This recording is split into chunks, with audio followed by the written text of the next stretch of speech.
Salut à tous et à toutes, c'est Florian et Yannick pour une toute nouvelle vidéo. Bonjour à tous, et oui c'est officiel, la V2 est arrivée chez nous. Oui, donc comme vous pouvez voir, on a déjà déployé toutes les boîtes. Donc on fait une série de vidéos pour vous présenter le contenu bien détaillé. Donc on va essayer d'apporter toutes les informations qu'on connaît, notre expérience. Donc c'est pas une simple vidéo open the box. Il y aura beaucoup de choses à voir sur internet. Nous on va vraiment tout détailler. On a beaucoup de choses à dire. On va commencer du coup avec la boîte de base. L'essentiel, le corset. Donc c'est parti pour la boîte de base. Alors pour commencer, on va parler tout simplement de son illustration. Donc franchement, elle est très jolie. Elle est très belle. Moi j'adore, et forcément c'est une scène mythique du film. Donc, ouais, c'est la plus réussie des trois qui a existé. Là on est sur l'épisode 4 et là on voit sur la boîte qu'il y a Vador et Luke. Donc c'est vraiment la classe. Ouais, avec une belle thématique. On a toujours cette partie où on peut apercevoir les figurines à travers un plastique. Donc c'est une boîte quand même qui est assez qui a du matos, parce qu'on sent qu'il y a quand même du poids, et c'est normal parce qu'on voit tout de suite ce qu'il peut y avoir plus ou moins à l'intérieur. Ah ouais, ça reste une boîte de base, donc aussi bien pour les nouveaux joueurs que pour les anciens, ça reste quand même un achat indispensable pour ceux qui veulent passer V2 et ceux qui veulent démarrer X-Wing, pour la simple et bonne raison que pour les anciens, il y a le nouveau deck de dégâts dedans, et puis il y a une autre raison de l'acheter, c'est même un petit peu obligatoire, c'est pour vraiment les accros à la rébellion. Parce qu'il y a la présence de Luke Skywalker dedans. Je précise bien qu'il n'est pas présent dans les kits de conversion. Et le nouveau paquet de cartes de dégâts, bien évidemment. Alors il y a aussi les gabarits qui sont obligatoires, parce qu'avec la petite ligne, mais on va revoir tout ça un petit peu au fur et à mesure quand on va déballer la boîte. Tout à fait. On va préciser aussi ce qui est obligatoire et ce qui peut encore servir par rapport à l'ancien matériel, comme par exemple les dés. Les dés sont inchangés. Donc voilà. On peut rappeler aussi que ce genre de petits symboles en fait signifie qu'il va vous falloir un paquet de 50 cartes grand format et un petit paquet de 50 cartes petit format pour les cartes. C'est ça. Pour toutes les personnes qui ont préco cette boîte de base, vous avez en petit cadeau un deck de dégâts V2. Donc on rappelle V2 avec une illustration en fait du X-Wing avec les parties en rouge endommagées. Le cockpit, les ailerons, exactement. Des choses comme ça. Donc ça c'est des formats qui vont être en format grand, mais dans la boîte de base c'est un petit format, vous avez juste pas le dessin quoi. Donc c'est un deck exclusif. Oui tout à fait. De toute façon c'est le petit deck qui va faire plaisir à un gros accro du jeu forcément. Et alors ce paquet de dégâts, qu'est-ce qui change et qu'est-ce qui va vraiment changer dedans? Moi personnellement je l'ai eu, je l'ai observé. On a beaucoup plus de cartes qui se réparent via une action. On est moins sur le coup du hasard où je lance un dé, je répare pas. Il se passe plus trop ce genre de truc. Maintenant on peut éventuellement réparer ces cartes soit par une action, soit quand l'effet est résolu. Mais on garde quelques cartes similaires et on a 2 coups en moins par rapport à la V1. Et beaucoup de stress par rapport à la... Oui, on a par exemple le réacteur en feu en V1 infligé un stress lorsqu'on prenait le critique. Maintenant malheureusement on en prend 2. Donc ça devient difficile de s'en débarrasser quoi. Ouais, donc c'est les mêmes, je veux dire le deck exclusif et celui de la boîte de base ça va être le même. Donc du coup là on a détaillé plus ou moins ce qu'il y a dans ce paquet. On ne verra pas en détail non plus le petit paquet parce que c'est le même. On va tout de suite déballer. Donc on rappelle quand même que X-Wing 2ème édition est obligatoire pour jouer en tournoi et si vous voulez jouer avec la gamme des vaisseaux qui vont sortir à l'avenir. C'est à partir de 14 ans et je pense que on peut quand même, si vous êtes un peu plus jeune, genre à partir de 11 ans, moi je pense que ça peut être faisable, mais ça dépend aussi de la maturité intellectuelle de l'enfant, parce que c'est vrai que c'est un jeu qui est de plus en plus poussif. Oui. Et vous allez voir qu'avec cette V2, quand on va faire la vidéo règle, il y a encore plus de choses, plus de mécanique, donc c'est vrai que c'est assez poussé. Moi je me rappelle la V1 quand elle est sortie, bon, il y avait quand même un niveau, mais ça allait. Et plus il y avait des paquets d'extensions, plus il y avait des nouvelles règles. Et c'est vrai que ça devenait un wargame assez complexe. Et cette V2 annonce quand même pas mal de choses, donc assez compétitif.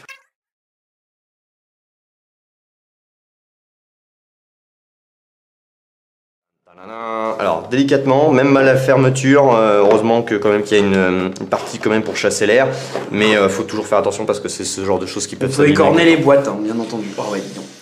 Alors, donc.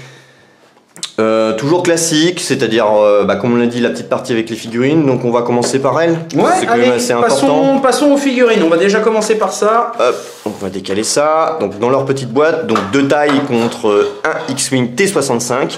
Alors les TIE Fighter, ils sont couleur gris-bleu. Donc comme ceux que tu aimes, donc c'est parfait. Donc contrairement à l'ancienne boîte de base où ils étaient gris. Gris clair. Moi personnellement, je les préfère gris clair que bleu-gris comme ça. Mais moi c'est l'inverse. Mais bon, après c'est chacun ses goûts. En termes de finition, les tailles n'ont pas changé. C'est les mêmes. Il n'y a pas de choses à améliorer. Non, c'est le même. C'est vraiment la nouveauté, c'est par rapport au T65. Donc vous allez voir. T65, donc on avait déjà vu dans les Renegades de Snow, en fait, si vous voulez, que les ailerons bougent. Donc ceux-là, en plus, ils bougent très très bien, limite encore mieux que les autres. Donc. Ouais. Voilà, donc la figurine quand même reste assez fragile au niveau du mécanique, donc faut faire quand même attention, c'est pas un jouet. La tienne, si tu veux, contrairement à celle que moi j'ai déballée, bouge vraiment bien, donc elle est vraiment... Et ce que je reproche, c'est ça en fait. C'est ce côté, voilà. Ah mais moi je préfère encore que ça bouge bien plutôt que de forcer, parce que mais si tu forces, c'est là que ça casse. Ouais, mais là du coup ça désaxe le vaisseau. Bon, après c'est une figurine, hein, de toute façon, c'est vraiment pour décorer. Ça reste original, le concept reste original. Moi j'aime bien la position avec aileron fermé et aileron ouvert, donc ça c'est une petite nouveauté, c'est pas indispensable, donc voilà, c'est un petit gadget, c'est plutôt sympa. Donc voilà. Alors, mis à part bien sûr ça, au niveau de des détails et de la peinture, moi ça m'a pas l'air de changer. Non, c'est vraiment... On a toujours la même peinture, hein, c'est sympa. C'est ça. Le droïde est toujours peint de la même manière. Et moi je les ai toujours peints avec des petites touches de bleu, de petits orange ou quoi que ce soit pour faire des droïdes un peu différents. Bon, après ça reste quand même vachement sympa d'avoir du pré-peint pour un jeu de figurines. C'est ça, ouais. C'est vrai que pour ceux qui n'aiment pas trop la peinture. Alors, les planches, nous avons de la documentation. Donc ça c'est le catalogue FFG, hein, ça c'est pour tous ceux qui veulent... en savoir plus sur les jeux FFG en général. Voilà. Ça c'est alors à éviter de montrer ce genre de carnet à votre banquier quand même. Là c'est Star Wars X-Wing, nouveau jeu de X-Wing, développez votre escadron. Donc là c'est pour expliquer finalement ce qu'est X-Wing pour les nouveaux joueurs et pour les joueurs vétérans, les kits de conversion. Donc ça on verra ça dans d'autres vidéos, on fera le détail de chaque kit de conversion. Donc 3 factions pour le moment, il va y en avoir d'autres. Il va y avoir du coup si vous allez voir qu'en fait dans le unbox pour que ce soit les rebelles ou l'Empire Galactique, vous n'allez pas avoir en fait le premier ordre qui va être mélangé par exemple avec l'Empire et voilà tout à fait, et la Résistance avec l'Alliance Rebelle. Ce sont 2 nouveaux kits de conversion qui sont prévus normalement pour la fin de l'année, donc d'ici décembre à janvier. On ne sait pas encore quand exactement, mais bon, déjà le temps qu'on teste tous ces vaisseaux, il y a quand même de quoi faire.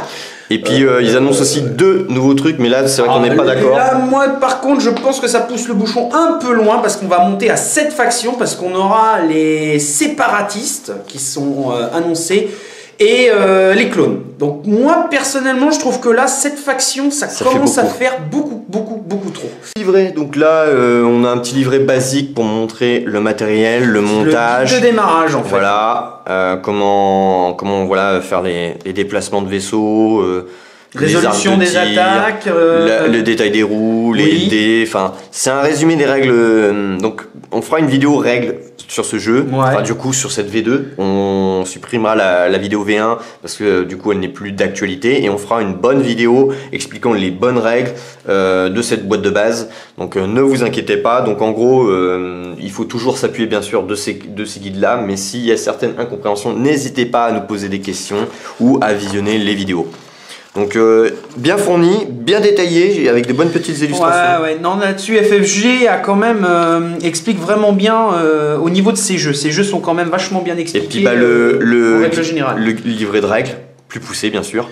Oui, bien sûr. Donc on va pas détailler les règles, hein, ça c'est sûr, parce que c'est pas le but de cette vidéo. On fera une vidéo règles dessus, parce que en plus, moi et Flo, on est comme vous, on découvre X-Wing seconde édition.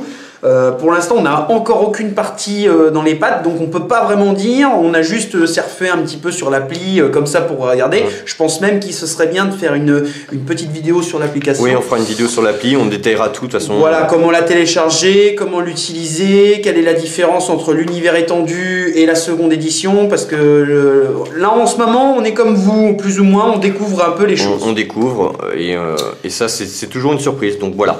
Là, le petit livret de règles, donc bon. C'est indispensable pour tout joueur, il faut le lire.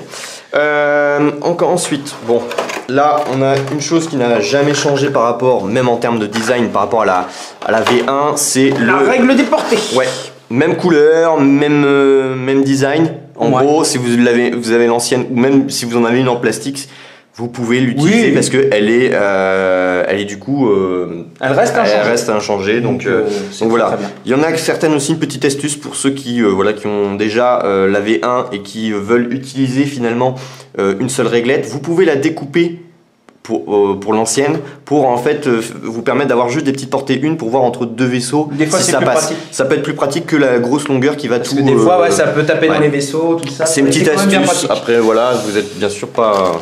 La deuxième chose qui ne change absolument pas à X-Wing, ce sont nos dés. Donc nos dés restent inchangés. Alors l'avantage, c'est que si vous aviez qu'un paquet, et vous allez pouvoir en avoir deux. Ceux par contre qui avaient déjà beaucoup de dés, vous pouvez les ça revendre. en fait encore plus. Oui, mais vous pouvez aussi les revendre. Mais voilà, donc le bémol d'FFG, c'est que en fait, vous avez des dés dans la boîte, mais vous en avez jamais assez. C'est pareil, c'est comme à Ruin Wars, c'est comme à Légion et j'en passe. C'est la marque de FFG. Les petites attaches aussi que vous avez vues à l'intérieur, du coup, faut les garder précieusement. Oui, faites attention surtout à pas perdre justement ça, là, les fameux connecteurs pour monter tous les cadrans de manœuvre. Ouais, c'est indispensable.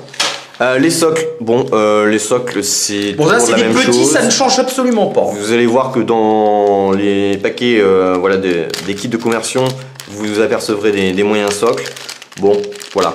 Là, ça, les socles, c'est toujours le même concept, c'est-à-dire avec les deux petites encoches avant et arrière pour les gabarits, et puis le sens de la flèche pour que le carton soit au niveau de l'arc de tir soit dans ce sens-là. Et puis les petites tiges d'attache. Donc là, on a du matériel au niveau des vaisseaux qui ne changent pas. On a juste vraiment la grosse nouveauté niveau socle, ce sera les vaisseaux moyens, style le K-Wing, la RC-170, le TIE Punisher par exemple. M12. Le M12 en fait partie également, et par exemple Bombardier Schrug, et j'en passe. Il y en a d'autres. Donc le paquet, comme on vous a montré tout à l'heure, ce paquet-là est tout petit par rapport au gros que ceux qui ont préco. Paquet collector, paquet de base. Donc voilà, après c'est les mêmes. On l'a dit, c'est les mêmes, c'est juste, en termes de règles, mais c'est juste le design qui change. Le paquet qui fait toujours 33 cartes. Voilà. Après, c'est bien pour ceux qui sont bigleux, au moins ils voient en... Au moins, en gros, si vous êtes vous êtes Miro, en gros... vous avez plus d'excuses si vous voyez pas vos cartes de dégâts sur vos vaisseaux. Voilà. Donc, n'oubliez pas que ce paquet-là est collector et que si vous désirez l'avoir, il faut précommander le corset. Il fallait le précommander parce que maintenant, je suppose que c'est fini. Mais c'est en précommandant ce corset qui vous donne le droit d'avoir accès à ce paquet de cartes. Après, voilà, si vraiment c'est votre coup de cœur, vous pouvez le trouver sur eBay. Il y en a qui en vendent. Oui, il y en a qui le revendent. Beaucoup en anglais. En français, je pense que ça va être assez collector parce que vu que malheureusement, c'est pas la traduction française n'est pas ce qui se fait le plus dans le monde. Oui, mais bon, on n'est pas trop dépaysé à traduire l'anglais en général, ça va encore. Alors, les cartes. On va les détailler plus tard. Donc là, on a quand même pas mal de cartes. On a les cartes vaisseaux et les cartes d'amélioration. Donc pas mal de petites choses. Donc juste avant de détailler les cartes, on va préciser le contenu des planches. Donc hop, on va déballer tout ça, mais juste avant de déballer, on va survoler quand même, peut-être, non? Ouais, vite fait. On va faire un petit tour du propriétaire. Donc là, on a des nouveaux jetons. Je ne sais pas exactement ce que c'est. Non. De toute façon, là, il y a 4 planches. Je sais que ça s'utilise seulement pour le mode surenchère et qu'il y a un résultat à faire au dé et ça dit où est-ce que va se déployer le vaisseau. C'est pour de toute façon, tout est mentionné, bien sûr, dans les petits... Oui, dans le livre de règles. Je l'ai survolé vite fait, mais je ne vais pas non plus vous dire d'ânerie parce que, bon... Alors déjà, point de vue visuel, on peut apercevoir quand même qu'il y a pas mal de nouveautés, beaucoup de changements, un design assez sympa. C'est vrai que ils ont cette V2 apporte voilà, de belles couleurs, de beaux jetons, de beaux matériels. Voilà, et puis plein de nouveaux pions. Donc ici on peut voir les jetons de charge qui sont en mode épuisé, c'est-à-dire que maintenant en fait quand on voudra utiliser ce genre de pions par rapport via la capacité de nos vaisseaux, donc ça peut être des droïdes, ça peut être des bombes, il faudra craquer justement parce qu'ils ont une face jaune qui est active, et une fois qu'on aura activé notre effet en question, on le basculera du côté inactive, donc rouge. Et ça va pouvoir nous permettre de craquer soit des torpilles, soit des bombes, des trucs comme ça. Ça s'utilise soit durant la phase de système, soit pendant la phase d'engagement, lorsque vous tirez une torpille ou un missile par exemple. Les planches. Wow. Voilà. Alors, on va commencer par celle-ci. Chose à préciser, donc ceux qui avaient la V1 peuvent apercevoir que ça change beaucoup au niveau des cadrans en carton. Alors explique-nous Yannick à peu près les petites nouveautés. Alors vite fait, je vais être assez brève. Donc maintenant on peut constater que dans chaque arc de tir de tous les vaisseaux de la V2 ont ça maintenant, on a l'arc de tir bullseye. Donc ce sera un arc de tir qui s'utilisera via les compétences par rapport à certaines cartes, genre Predator, genre Crackshot, etc. Nous avons les compétences des vaisseaux qui ont disparu, parce que ça pourra s'ajuster via l'appli. Ça fait moins agressif. Voilà, parce que déjà, il y a énormément de traits. Exactement. Nous avons donc les initiatives, parce qu'il ne s'agit plus de VP, de valeur de pilotage, mais là il s'agit d'initiatives qui vont de 1 à 6 pour le moment. Vous avez les traits sur le côté qui vous permettront de pouvoir faire les tonneaux. Donc c'est-à-dire que vous ne pourrez plus basculer comme avant. Exactement. Avant le tonneau, on pouvait démarrer sur n'importe quelle partie. Le tonneau maintenant, quel que soit le tonneau que vous décidez de faire, vous devez démarrer au milieu. Ça c'est la première chose. Deuxième chose, après vous pouvez finir dans la position que vous voulez, mais faudra faire les bons choix. Voilà. Il faudra faire les bons choix parce que maintenant en fait ça va être très sanctionné à la V2 parce que quand vous allez prendre une décision, c'est-à-dire que si vous prenez la décision de faire un tonneau mais qu'il ne passe pas, c'est foutu. Vous perdez votre action bêtement. Et voilà, donc c'est un exemple. Dernier point, nous avons aussi un trait devant et derrière. Ça va nous permettre avec les réglettes en cas de bump, c'est-à-dire quand on va rentrer dans des vaisseaux adverses, de pouvoir au maximum pouvoir vraiment positionner le vaisseau en question plus facilement, plus aisément quand il y a des cas de bump, parce que c'est vrai que des fois quand les escadrons se font face à face, il y a des embouteillages. Donc je trouve que ce système de traits est pas mal, mais ça permet aussi pour le tonneau, et le 1, vous voyez, il a ça aussi. Ça sert pour les tonneaux, mais pour les vaisseaux moyens et les grands vaisseaux. Donc c'est très pratique. Alors, donc du coup, comme vous pouvez apercevoir, les lignes que vous avez ici, comme m'a dit Yannick, malheureusement, si vous avez des matériels en plastique ou les anciens gabarits, si vous voulez jouer en V2, c'est du coup obligatoire d'avoir ce genre de choses. Alors pour l'instant, il y a certains fournisseurs qui les vendent maintenant avec des réglettes en plastique avec la ligne au milieu, mais si vous avez les anciennes réglettes comme moi c'était le cas avec tout simplement pas cette ligne au milieu, il n'est plus toléré en tournoi. En tournoi, après l'entraînement et tout ça passe encore. Mais voilà, malheureusement voilà, c'est la petite nouveauté qui est franchement bien, parce que c'est vrai que pour le bump c'était vraiment une prise de tête. Là au moins vous avez un bon... Il y a des bons systèmes. Il y a un bon système. Il y a des bons trucs. Donc après au niveau des réglettes, c'est les mêmes. Enfin, en termes au niveau de taille et tout, ça reste inchangé. On est vraiment dans le même truc. 1, 2, 3 en courbe, les 1, 2, 3, 4 et 5 en droit, et les serrés. Voilà. Et puis toujours les petits motifs pour faire les tonneaux de talons, les choses comme ça, pour rapport à votre... Donc les acquisitions aussi ont changé. Maintenant, on a carrément un numéro qui correspondra au numéro, parce que vous avez une face noire et vous avez une face blanche. Ce qui fait que même si les joueurs ont les mêmes numéros, chacun se met d'accord sur sa couleur avant de commencer à jouer, comme ça il n'y a pas de problème. Les boucliers, on peut voir qu'on a une face active, donc là ça reste inchangé par rapport à la V1, mais le token lui a changé, et hop, quand il est grillé ou qu'on a pris une touche, il passe au rouge. Ouais. Donc ça c'est un nouveau design, pareil pour les focus, vous avez toujours le focus traditionnel, mais ils ont changé l'esthétique, armement neutralisé. Voilà. Alors les astéroïdes, c'est les nouveaux. C'est les mêmes, mais en fait on a les deux, on a les débris, on a les astéroïdes, donc c'est encore mieux. Alors est-ce que c'est les mêmes formats? Je ne crois pas. Ils me paraissent un peu changés. Légèrement changés peut-être, parce que je sais pas, mais bon il y en a certains qui me sont familiers, certains que j'utilisais assez souvent.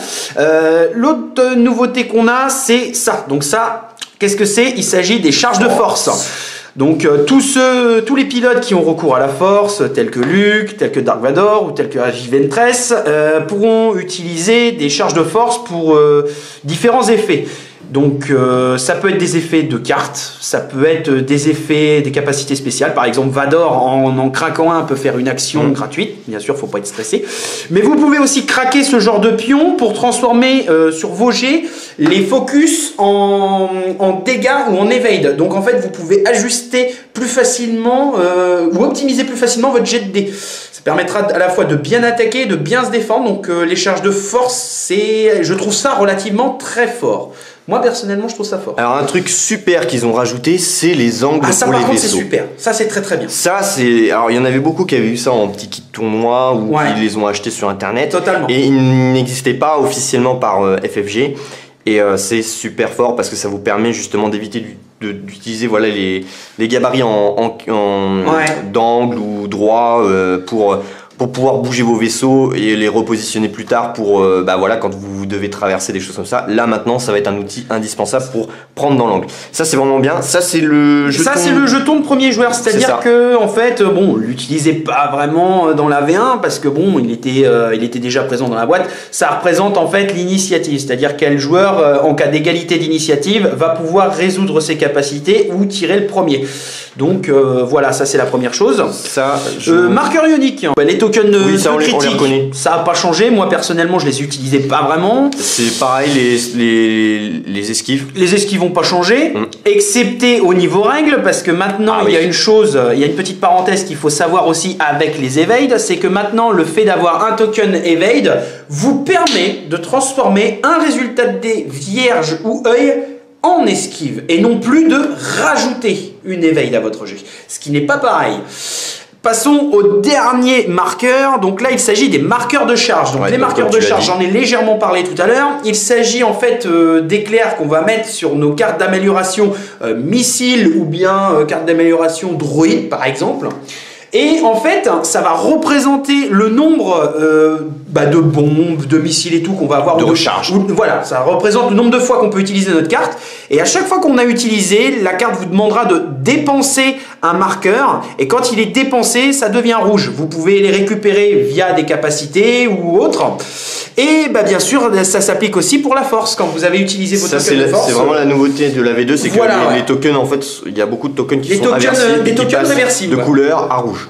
Alors au niveau des roues de manœuvre, donc le design a changé, ils vont se monter complètement différemment, donc vous allez apercevoir en fait que maintenant vous avez une couleur qui a été remplacée, le bleu par le vert. Et sachez que moi j'ai été étonné, je pensais que c'était peut-être une pure folie de FFG de vouloir tout chambouler, et en réalité c'est vraiment pour les daltoniens. Ouais, c'est plutôt surprenant, mais oui, parce que en fait les daltoniens ne distinguaient pas le vert, et là du coup c'est plus lisible pour eux. Par contre ceux qui sont pas daltoniens, moi personnellement je trouve ça moins lisible que le vert. Moins flashy, ouais, je suis d'accord avec toi. Donc voilà, mais en fait au début ça m'a choqué, j'étais révolté etc, mais maintenant que je pense que ça peut aider certains joueurs qui étaient dans le handicap de pouvoir jouer correctement leur jeu avec la possibilité de bien voir les couleurs. Bon, bravo FFG là-dessus, c'est vrai que ils nous font quand même du très bon matos. Ils ont réfléchi aux personnes qui sont complexées par ça, donc ça c'est très bien. Alors du coup on va monter les petits trous de manœuvre. Je te laisse faire Yannick pendant ce temps que je vais un petit peu détailler les avec plaisir. Je me charge de cette mission.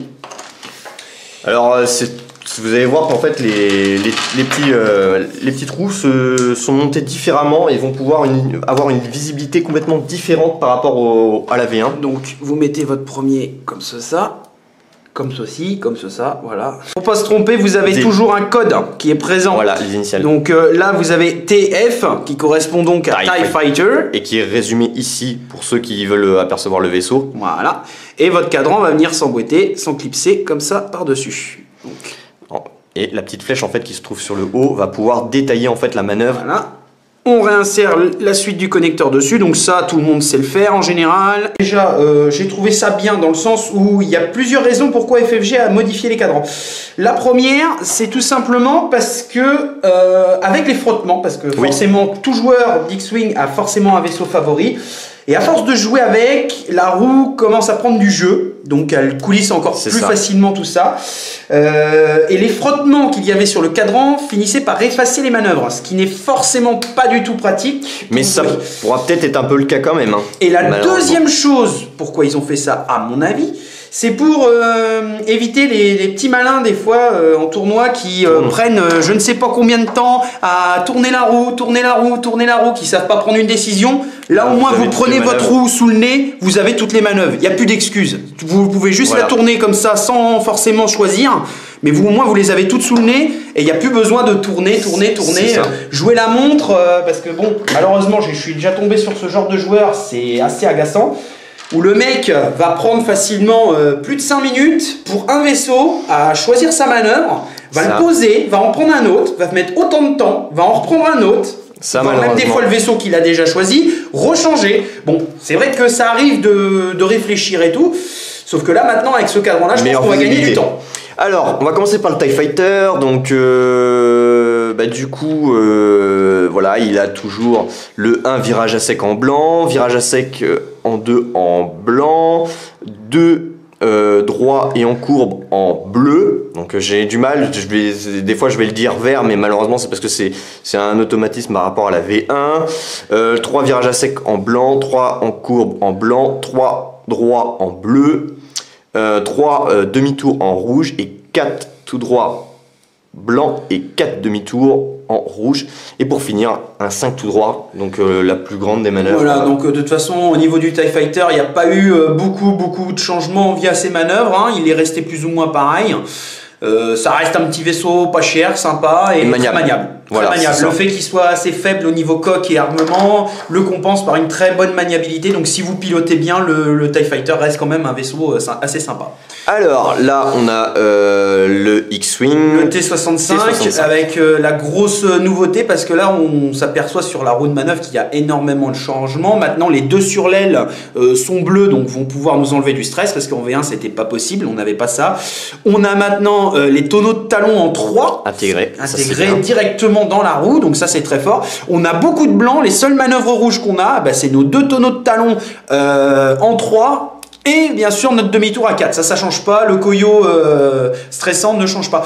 Donc on a quand même beaucoup plus de manœuvres bleues, donc là je trouve que le X-Wing a vachement gagné déjà en mobilité, sera un tout petit peu moins prévisible. Donc c'est sympa. Donc ça c'est vraiment le point fort du X-Wing par rapport à cette V2, c'est qu'il a été reboosté. Donc les cartes, nouveautés, on a un nouveau design, donc on va faire une comparaison par exemple avec une carte bien connue, Luke Skywalker de la V1. On va en fait voir un peu ce qui a changé. Donc tout de suite le design, c'est vrai qu'on peut apercevoir que le design a pas mal changé. Si on compare le Luke V1, Luke V2, voilà, vous n'avez pas du tout les mêmes caractéristiques. Donc, bon, là ils sont dans sa protège carte, après c'est pour éviter que ça brille un petit peu, hop, on va mettre comme ça, mais c'est vrai que voilà, ça change. Joli quand même. Oh, quoique j'aimais bien aussi l'ancienne. C'est joli. Ça reste joli quand même. L'illustration, on retrouve celle de la boîte de base. Donc Luke, on peut apercevoir que sa carte dans cette V2 a été beaucoup plus simplifiée. Il y a moins de détails.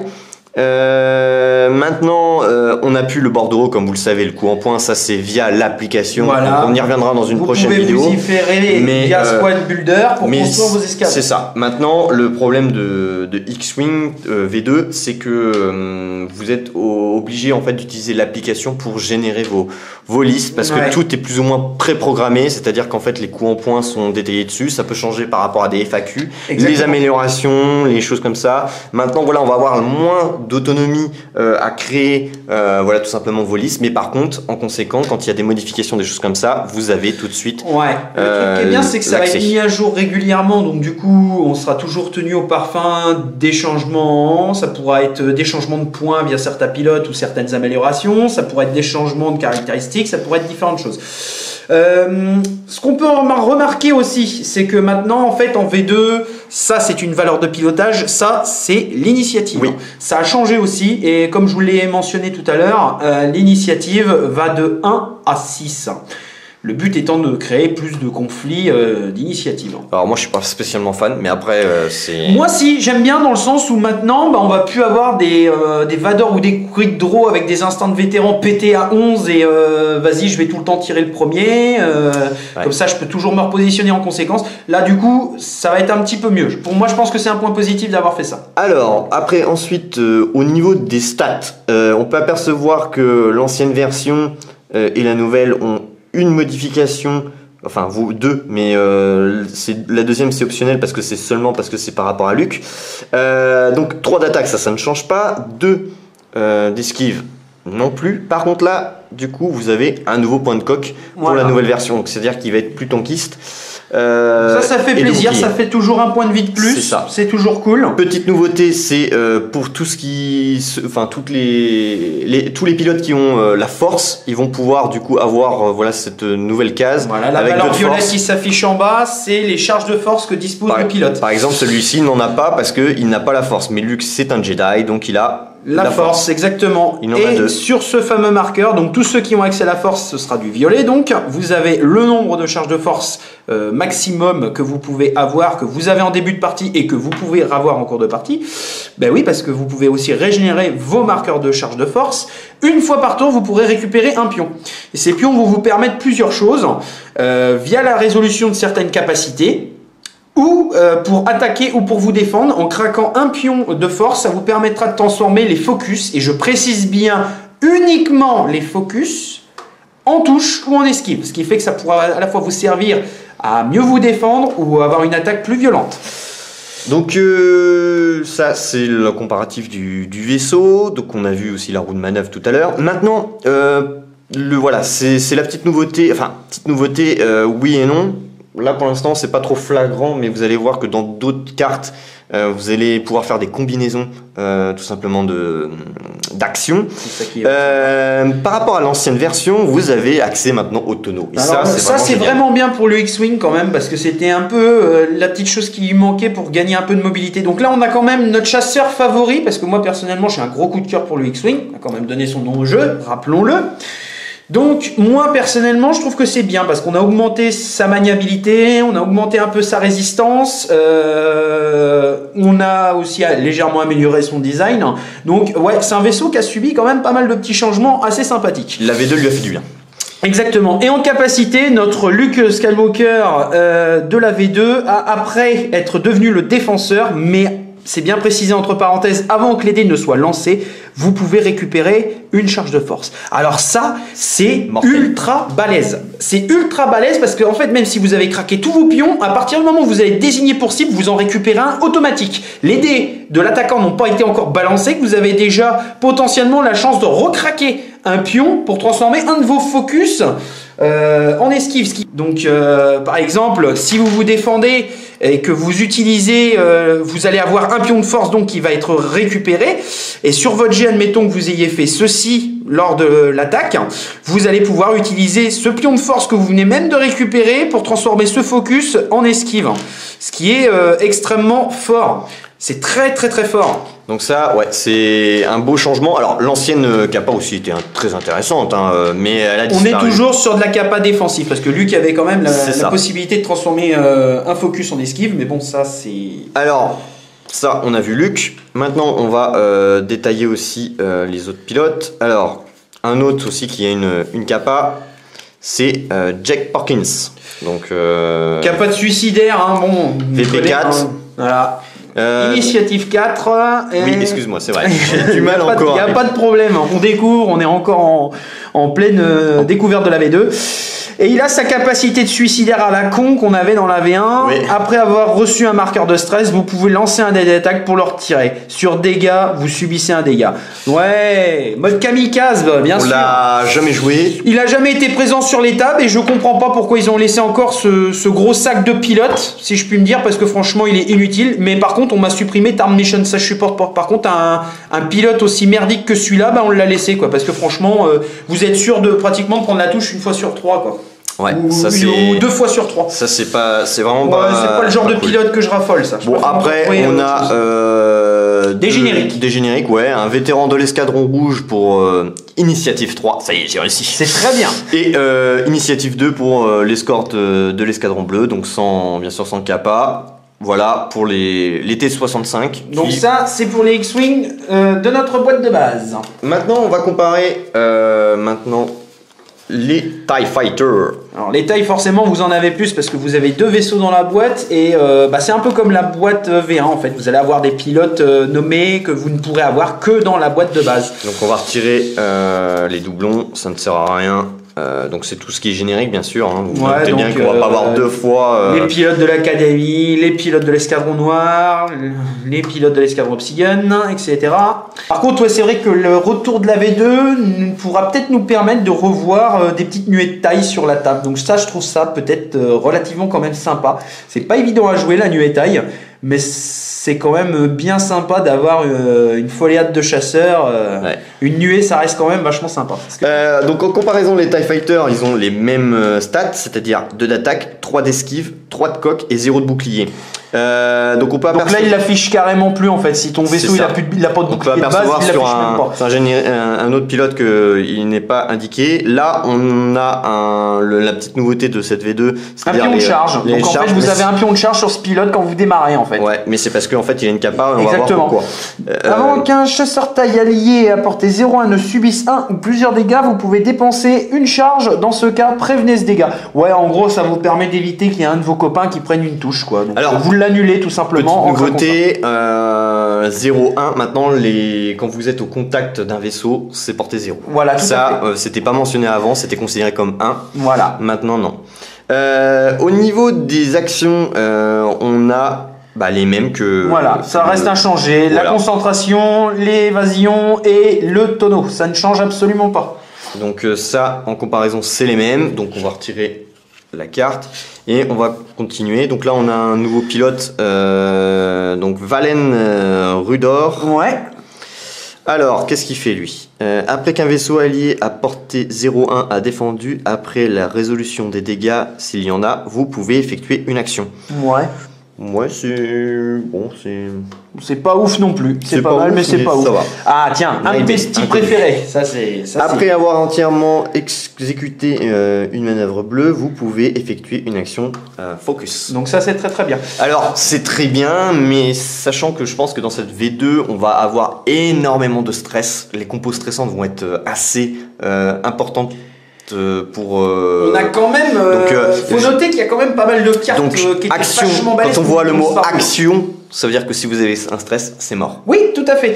Par contre, il y a aussi une bonne nouvelle, c'est que pour tous ceux qui aimaient bien nous coller du stress à fond avec les R3A2, les tacticiens et j'en passe, c'est des cartes qui ont disparu en V2, qu'on ne verra plus, telles que repousser les limites ou les instants de vétérans. Ça, c'est des choses qui ont disparu. Donc, toujours une bonne petite kappa. Le focus, gardez-le pour la défense. Hein. Les TIE Fighters, il faut toujours les garder, sauf si vraiment vous êtes sûr que de pas vous faire tirer dessus, quoi. Voilà. Sachant que c'est très fragile, ça peut vite exploser. Moi, j'utilise tout le temps. De toute façon, à l'Empire, le focus, je préfère les garder vraiment pour la défense.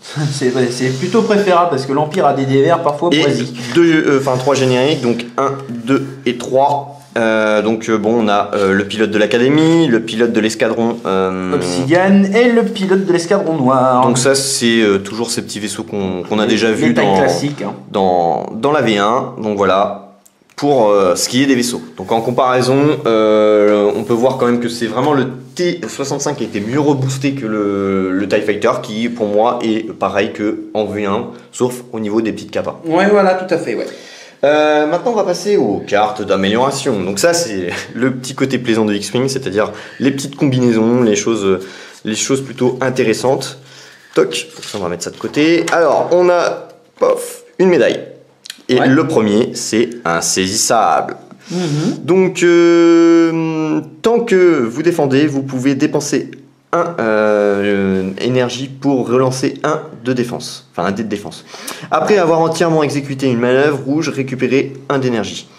Donc 1 énergie, donc c'est pas mal. C'est pas mal, mais c'est pas non plus. C'est pas indispensable non plus. Ah, bon, une que j'ai beaucoup joué au début avec le TIE Defender en V1, mais que j'ai vite laissé tomber parce que c'était assez cher en points. Ouais, mais si tu rassures, ça sera toujours aussi cher. Manœuvre improbable, tant que vous effectuez une attaque dans l'arc avant. Donc l'arc de tir, bien sûr, avant, parce que maintenant on a carrément le symbole qui correspond à l'arc de tir pour pouvoir résoudre l'effet. Voilà. Si c'était le bullseye, vous n'auriez uniquement un trait en face. C'est ça. C'est vachement bien. Si vous êtes dans l'arc de tir du défenseur, il lance un dé de défense en moins. Comme avant, c'est la même capa. Voilà, ça change pas. C'est juste qu'ils ont bien précisé que c'est l'arc avant. Donc ça c'est bien. Et ça coûtera toujours aussi cher parce que l'effet est fort. Bah malheureusement. Prédateur, un classique. Tant que vous effectuez une attaque principale, si le défenseur est dans votre arc de tir bullseye, donc là on peut apercevoir le petit trait. Exactement. Vous pouvez relancer un dé d'attaque. Et bien sûr la carte précise principale, donc c'est juste avec votre armement principal. Si vous utilisez des torpilles à proton par exemple, cela ne fonctionnera pas bien entendu. Alors moi, déjà que le prédateur je le trouvais cher et aléatoire, s'il est toujours aussi cher et que c'est que dans l'arc bullseye, honnêtement, je trouve que c'est moins intéressant. Disons que le bullseye sera pas forcément évident à placer. C'est un peu le but aussi du jeu. Parce que c'est là qu'on s'aperçoit que dans la V2, le pilotage va faire la différence. Parce que quelqu'un qui pilote bien pourra faire aisément ses actions, mais aussi il y aura les choix et les décisions. Tout à fait. Ça aura beaucoup plus d'influence sur une partie. Donc ça, c'est à voir, mais honnêtement, ils l'ont un petit peu nerfé dans le sens où c'est l'arc bullseye et là c'est beaucoup plus complexe. Vous allez. Il y a des choses qui ont changé. Hein. Alors là, on a plus l'icône médaille, on a l'icône pouvoir de la force. Pouvoir de la force. Perception renforcée. Au début de la phase d'engagement, vous pouvez dépenser un force, donc un token force.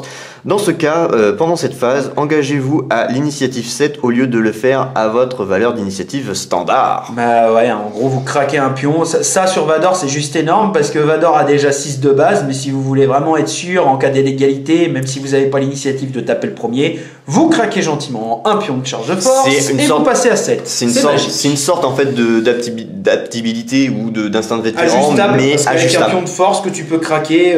Donc bien sûr, uniquement pour ceux qui ont le pouvoir de la force. Voilà, exactement. Et il y en a deux. Il y en a deux, et c'est plutôt pas mal. Alors là, on a visée instinctive, donc pareil, c'est toujours la force. Tant que vous effectuez une attaque spéciale, vous pouvez dépenser un token force pour ignorer le prérequis focus ou acquisition de cible. En fait, ça fait un peu comme une carte qu'on avait connue qui s'appelait, c'était un saut de pilote et c'était tireur d'élite si je ne m'abuse, qui valait un point. Là en fait c'est encore plus fort je trouve parce que vous craquez un pion de force et vous ignorez complètement l'acquisition de cible ou le focus. Ça vous permet de le tirer plus facilement.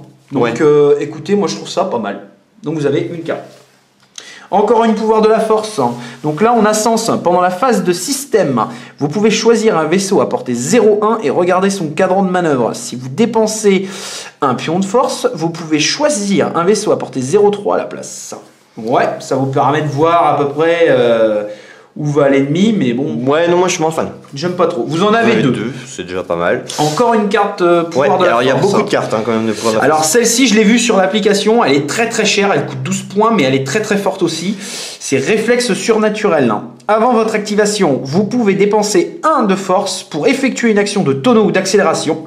Puis si vous n'avez effectué aucune action qui n'est dans votre barre d'action, vous subissez un dégât. Ouais, bon en général, vous faites quand même l'action qui est dans votre bordereau. C'est là l'intérêt. Ça vous permettra à la fois de bien vous repositionner en fonction de la situation. Et on en avait deux. Alors là, la fameuse torpille que, voilà, on est tous fans. Torpille favorite. Voilà. Ouais, torpille à proton.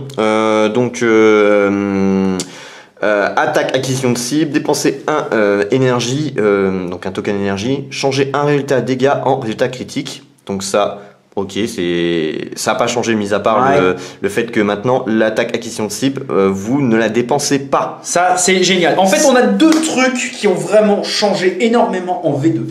Donc là, vous avez beaucoup d'informations sur la carte. On voit bien que la torpille à proton utilise 4D et s'utilise uniquement avec l'arc avant. Le petit missile ici signifie que les bonus de portée ne s'appliquent absolument pas. Maintenant, c'est bien précisé via les règles que quand vous allez au petit missile en rouge sur le côté, cela signifie que vous n'appliquez pas les bonus de portée. Minimal, la portée maximale et le nombre de charges de force. Ce qui veut dire qu'une fois que votre vaisseau est équipé de torpilles à protons, il a 2 charges de force. C'est ça. Ce qui fait qu'en fait, vous avez simplement besoin d'une acquisition de cible pour le tirer, vous dépensez une charge, vous pouvez péter votre torpille à protons, vous avez un dégât qui va changer en crit, et maintenant vous gardez l'acquisition de cible. Ce qui est quand même très fort parce que maintenant vous allez pouvoir balancer 4 dés et potentiellement relancer ceux qui vous plaisent pas. Je pense que les missiles vont être très munitions, donc c'est pour ça, d'où la disparition de munitions supplémentaires. Ouais. Un astromécano. Ouais, alors Astromech R2, après avoir révélé votre cadran, vous pouvez dépenser un token d'énergie et gagner un marqueur de désarmement pour récupérer un bouclier. Ouais, vous vous privez d'attaque pour récupérer... et vous avez du coup 2 tokens d'énergie. Voilà, mais ce sera utilisable que 2 fois. Donc, avoir le prix. Ça peut être sympa, avoir le prix si vous êtes loin de la mêlée pour récupérer un peu des dommages que vous ayez subis. Pourquoi pas. R2D2. Alors c'est pareil, vous le trouvez pas dans les kits de... Exactement. Présent uniquement dans la boîte de base. Il n'est pas présent dans les kits de conversion. C'est un personnage unique. Après avoir révélé votre cadran, vous pouvez dépenser... une charge et gagner un marqueur de désarmement pour récupérer un bouclier. En fait, vous avez le même effet que l'Astromech R2, mais vous pourrez le faire 3 fois. Et ça va être sûrement plus cher. Et ça va être beaucoup plus cher, ouais, forcément, parce que ça reste très fort. R2D2 reste quand même bien balèze, hein. Mais il est bridé. On ne pourra plus récupérer autant de boucliers qu'on veut durant la partie. Ce sera utilisable uniquement 3 fois. Astromech R3, donc quand vous pouvez maintenir jusqu'à 2 cibles verrouillées. Chaque verrouillage doit être sur un objet différent. Après avoir effectué une action acquisition de cible, vous pouvez verrouiller une cible. C'est pas mal en fait. Moi j'aime bien. C'est avoir un coup en point, mais l'avantage c'est que moins quand vous voulez faire des attaques, par exemple à torpille ou des choses comme ça, et vous pourrez avoir 2 cibles potentielles et du coup plus de chances de pouvoir avoir quelqu'un dans votre arc de tir. Ça permet d'avoir de lock sur 2 vaisseaux différents. Si vous avez une initiative plus faible, vous n'êtes pas le dernier à vous déplacer, du coup vous avez la possibilité quand même peut-être d'avoir quelqu'un pour tirer dessus. Voilà. Moi je suis fan. Ensuite l'Astromech R5, donc action, dépenser un token énergie pour réparer une carte de dégâts face cachée. Action, réparer une carte de dégâts vaisseau face visible. 2 d'énergie. Ouais. C'est pas mal, faut voir le coup en point. C'est une action, donc c'est des astromécanos qui réparent, donc c'est quand même pas mal. Hein. Ouais, mais c'est une action, donc. C'est une action, ouais, donc effectivement, si faudra bien. Si t'es stressé, c'est foutu. R5 D8, action, dépenser un token énergie pour réparer une carte de dégâts face cachée. Action, réparer une carte de vaisseau face visible. Un petit peu le même effet que l'R5, ça reste un Astromech R5. Donc, et encore un qui répare. Donc voilà. Là, on voit bien les Astromech sont vraiment revalorisés. Mais bridés, c'est-à-dire qu'ils vont réparer, mais qu'à certaines conditions. Donc là, c'est pas non plus embêté, quoi. C'est un unique, contrairement à l'autre. Voilà, tout à fait. Alors, un qu'on connaît bien, donc la clé, les 2 clés à molette, donc c'est amélioration, modification exactement, et il s'agit de post-combustion. Donc l'image, on s'en rappelle, mais ça n'a rien à voir avec les autothrusters, c'est totalement différent. Donc après avoir entièrement exécuté une manœuvre de vitesse 3 à 5, vous pouvez dépenser une charge pour effectuer une action d'accélération même tant que vous êtes stressé. Donc ça peut être pratique pour éviter de rester dans un arc de tir. Si votre vaisseau par exemple est à 2 doigts de mourir, ça peut vous éviter de vous faire tuer. Ça peut être pas mal à utiliser en cas d'urgence quoi en fait.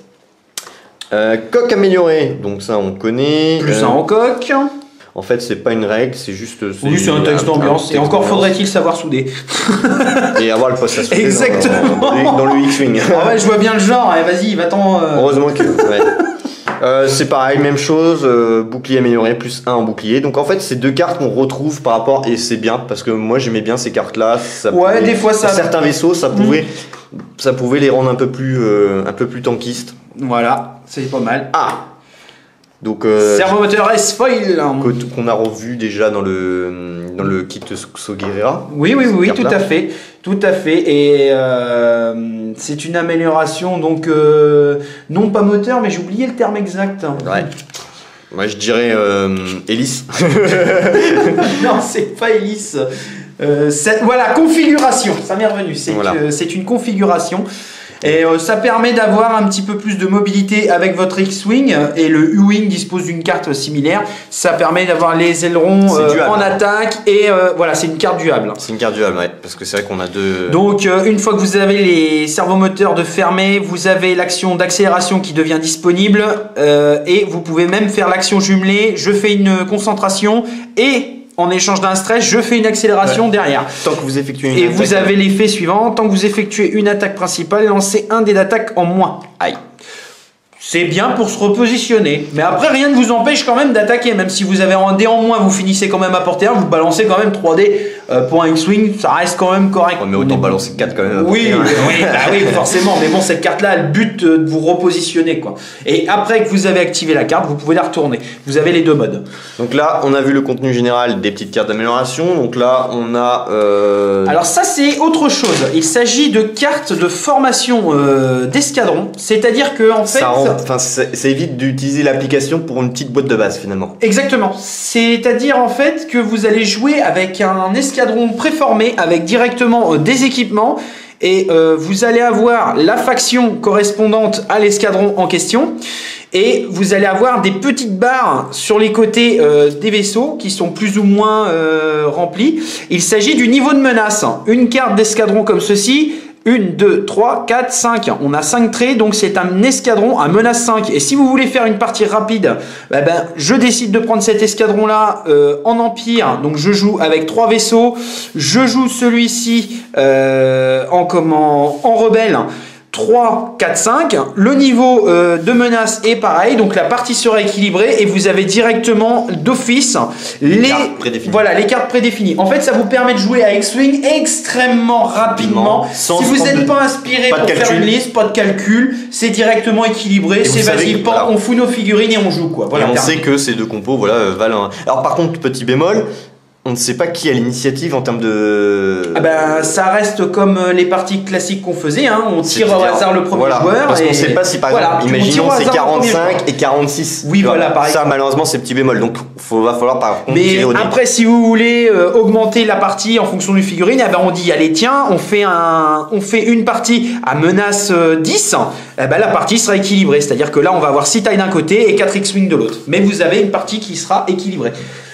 Donc voilà, donc ça c'est pas mal dans le sens où vous pouvez initier rapidement des gens à jouer à X-Wing sans se prendre la tête à se dire bon, je mets quoi sur mon vaisseau, machin, ceci, cela, mais moi je peux pas le faire, j'ai pas l'appli. Bon bref, vous rentrez pas dans les détails, vous voulez jouer rapidement et simplement, vous avez directement les escadrons préconstruits avec un niveau de menace. Le niveau de menace est équilibré, la partie le sera aussi. Donc voilà, cette vidéo touche à sa fin, donc n'hésite pas à liker, partager, commenter, à rejoindre la page Facebook X-Wing, voir lien dans la description, à t'abonner aussi à la page Facebook et YouTube, et puis aussi faire un don si tu le souhaites sur Tipeee pour aider la chaîne. Quant à nous, on vous retrouve pour de prochaines vidéos. À bientôt. Au nom de l'Empire Galactique, vous devez soutenir la chaîne Hobby Figurines sur Tipeee. L'Empire vous sera reconnaissant.